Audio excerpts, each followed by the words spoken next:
stuck you and looking for clues, but that just makes. Hi, ladies. It's just been such a busy week. So, let's get into it. Salut à tous, bienvenue dans ma chaîne YouTube. Je m'appelle Amina. Aujourd'hui, je vais parler de la rage des femmes noires. C'est une rage qui est jugée, qui est crainte et qui est réduite souvent. Alors aujourd'hui, on va la rendre à l'élégance. Activez vos sous-titres parce que comme d'habitude, je vais m'adresser en anglais.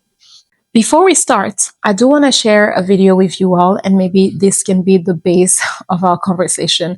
So take a look. Fight. I will say it. I love men. Yeah. Thanks. Yeah. But I don't love a stupid man. If you can't be with my peace, you can be with the door. Yeah. Yeah. Oh, you're in your masculine area. Well, why don't you get in yours? I'm sick of men telling me, oh, well, you know, you hardcore. Yes, I am. I am. Can you handle it? Oh, well, Yeah. what you bringing to the table? I am the table.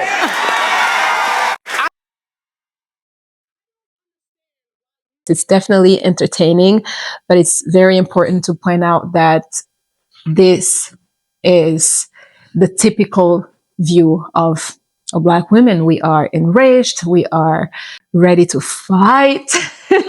And this is what I explained in my last videos, that there is a certain way we are expected to act, and there's just a certain way that the media has painted us. So whether it's for entertaining or being funny, at the end of the day, this is what's expected. Harriet Lerner, she says that women, we are wired to keep harmony. So we tend to shrink for love. We tend to keep silence when there needs to be peace in today's world. Really, I mean, but that's just the whole concept. This is just the natural way we were wired to be as women. And we tend to apologize too quickly. We just bottle up things, and bottling up obviously ends up erupting.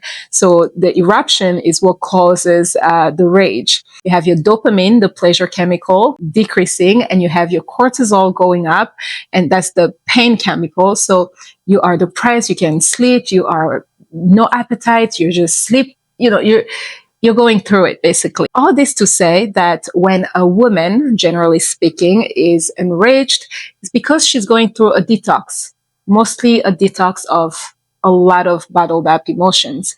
And being enraged basically just means that it's your brain and your body coming together and saying, enough.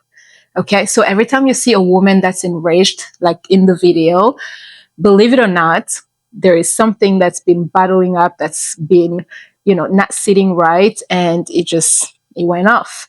And I don't know this woman, she might be a comedian, maybe it was supposed to be funny, but that was not my context. My context of showing it was that this is how we're depicted, and we need to change that.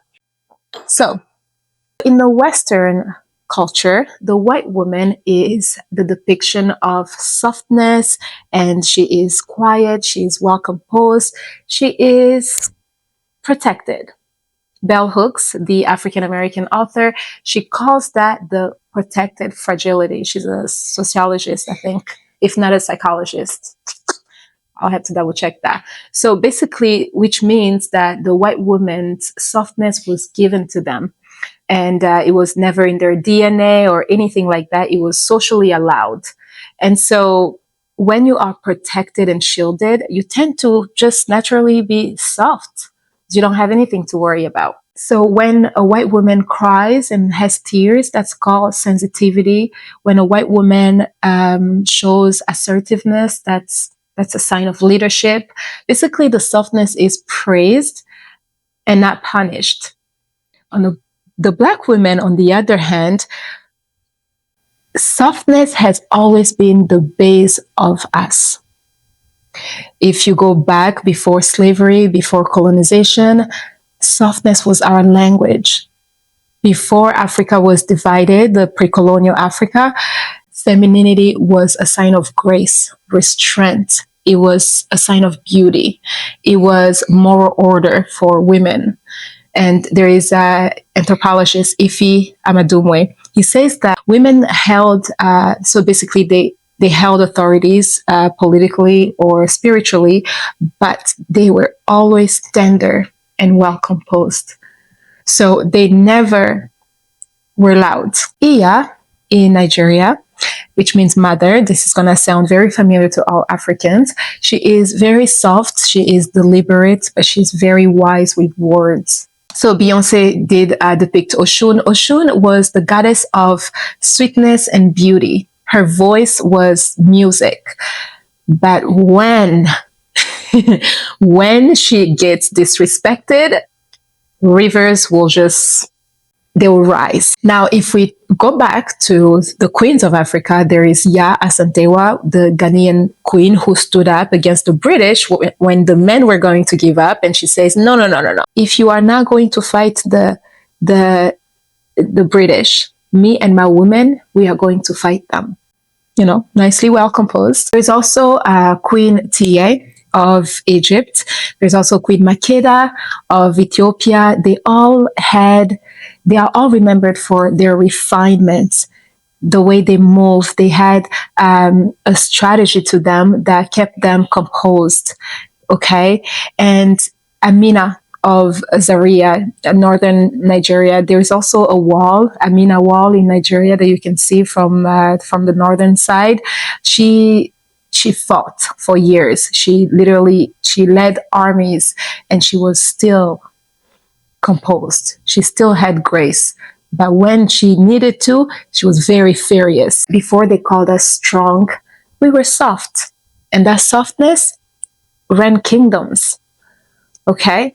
And it was never mistaken for weakness. It was a grace. It was respected. It was expected. It was part of us. It was not weakness. It was not submission. It was part of an African woman. What happened then? Well, you guessed it. Colonization happened. And our softness was now mistaken for laziness. I mean, not mistaken, literally translated. Our softness was translated into laziness, and we were forced for labor, silence, and survival. I'm also talking about slavery as well. We had to fight so much that the only femininity we had in us was to be strong. And also, while that strength saved us, it also exhausted us. Now, the modern Black woman who is choosing to go back to her softness, she is not mimicking the Western culture. She's going back to where she used to be. She's regaining what was once stolen from her. Okay? So don't you think that you are in the wrong? Don't you think that you are changing who you're supposed to be? No. Follow your inner voice, follow your path. It's leading you exactly where you need to be. So one thing about rage is that when rage is not understood, the fire will not calm down. A Black woman who is enraged, she needs to be understood. She's not a laughing stock. She is not a meme. She's not a video that is going viral, and she's not an entertainer. Her rage should not be something people laugh at. We are not characters. It's signs. It's a signal. Your silence is not confusion. Your silence is calculation. And it's not weakness. It's composure. Every Black woman knows rage. We've all been there. We have it naturally in us. You know? I mean, we can literally run an army. We have it in us. But the only difference between one Black woman to the other is that one is not letting it make her loud. It's just letting it make her more clear. There's been so much negative in our stories that what we can control, we need to control it. And we can control it. And we can control the narrative. And we can control our behaviors, our emotions. So now comes my favorite part. We're going to talk about how do we handle our rage in an elegant way. Number one, pause and breathe, okay? Rage is something that comes instantly, and grace is delayed. So always choose grace. Don't just be enraged by a tap on your shoulder or just somebody says something, excuse me, what you said? No, we don't want that. Okay. And number 2, try to name what you feel like. How are you feeling? Do you feel disrespected? Do you feel ignored? Do you feel regretful? Always get it out. So when you get your feelings out, you are more logical. You can feel clearly. No more bottling things in. Talk about it, whether it's with your boss, whether it is with a neighbor, whether it is with a friend. Please always approach the person in a very graceful way and talk about how you feel and resolve it in a nice way. It doesn't have to be dramatic. And then, of course, I'm going to say this again, your posture. Your back elongated, your neck elongated, your shoulders always relax, your chest up. Because when you are postured a certain way, you are literally telling your brain that, oh, I'm confident. I got it together. I'm in control today. I got this. And your posture also get people to look at you differently. Even when you are mad, you don't even have to say it. Your posture, just your stand and the way you sit, it's everything. And then you add a little bit of the look, they're done. And so always know that quiet. Okay? All right. The best thing to do when you cannot control it, you either start internally counting backwards from 10. You just focus on counting backwards from 10. It does help. And if that doesn't help, get yourself out of the situation. Always think, I can't deal with this. It's affecting my elegance. It's affecting my vibration. Let me get away. So always take care of your emotions in a way that you are holding something so valuable, the biggest diamond in the world. So you just have to get it out of a situation and protect it. Always protect your emotion, protect your heart, protect yourself. You are not wasting time with a mad person. You are not wasting your breath and your veins and your hairs up. No, we're not doing that. Another thing is also transmit the energy. If you are feeling enraged and you're on fire, go for a walk, go for a run, do some yoga, ballet. The possibilities are endless, especially dancing. There's 2 things that I do when I'm enraged and I need to get it out of my system.